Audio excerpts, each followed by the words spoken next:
Hi, scholars. We're back continuing reading today. We left off yesterday at the very bottom of page 19 in our book. The children have just been brought to Count Olaf's house. They have not met him yet, but they're getting really close to meeting him.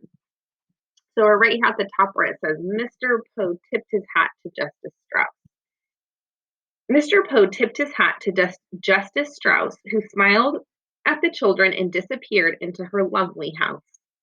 Klaus stepped forward and knocked on Count Olaf's door, his knuckles rapping in the middle of the carved eye. There was a pause, and then the door creaked open, and the children saw Count Olaf for the very first time. Hello, hello, hello, Count Olaf said in a wheezy whisper. He was very tall and very thin, dressed in a gray suit that had many dark stains on it. His face was unshaven, and rather than two eyebrows, like most human beings have, he just had one long one. His eyes were very, very shiny, which made him look like both hungry and angry. Hello, my children. Please step into your new home and wipe your feet outside so no mud gets indoors.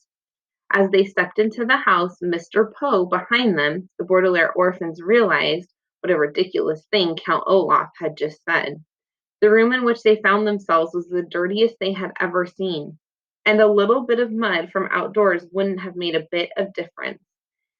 Even by the dim light of the one bare light bulb that hung from the ceiling, the three children could see that everything in the room was filthy, from the stuffed head of a lion, which was nailed to the wall, to the bowl of apple cores which sat on the small wooden table. Klaus willed himself not to cry as he looked around. This room looks like it needs a little work, Mr. Poe said, peering around in the gloom. I realize that my humble home isn't as fancy as the Baudelaire mansion, Count Olaf said, but perhaps with a bit of your money we could fix it up a little nicer. Mr. Poe's eyes widened in surprise, and his coughs echoed in the dark room before he spoke. The Baudelaire fortune, he said sternly, will not be used for such matters.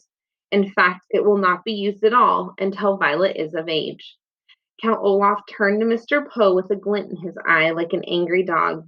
For a moment, Violet thought he was going to strike Mr. Poe across the face. But then he swallowed. The children could see his Adam's apple bob in his skinny throat and shrugged his patchy shoulders. All right, then, he said. It is the same to me. Thank you very much, Mr. Poe, for bringing them here. Children, I will now show you to your room. Goodbye, Violet, Klaus, and Sunny, Mr. Poe said, stepping back through the front door. I hope you will be very happy here. I will continue to see you occasionally, and you can always contact me at the bank if you have questions. But we don't even know where your bank is, Klaus said. I have a map of the city, Count Olaf said. Goodbye, Mr. Poe. He leaned forward to shut the door, and the Baudelaire orphans were too overcome with despair to get a last glimpse of Mr. Poe. They now wished they could all stay at the Poe household, even though it smelled. Rather than looking at the door, then, the orphans looked down and saw that although Count Olaf was wearing shoes, he wasn't wearing any socks. They could see in the space of pale skin between his tattered trousers cuff and his black shoe that Count Olaf had an image of an eye tattooed on his ankle, matching the eye on his front door. They wondered how many other eyes were in Count Olaf's house and whether for the rest of their lives they would always feel as though Count Olaf were watching them, even when he wasn't nearby. Chapter 3. I don't know if you've ever noticed this, but first impressions are often entirely wrong. You could look at a painting for the first time, for example, and not like it at all. But after looking at it a little longer, you may find it very pleasing. The first time you try gorgonzola cheese, you may find it too strong, but when you are older and you want to eat nothing but gorgonzola cheese.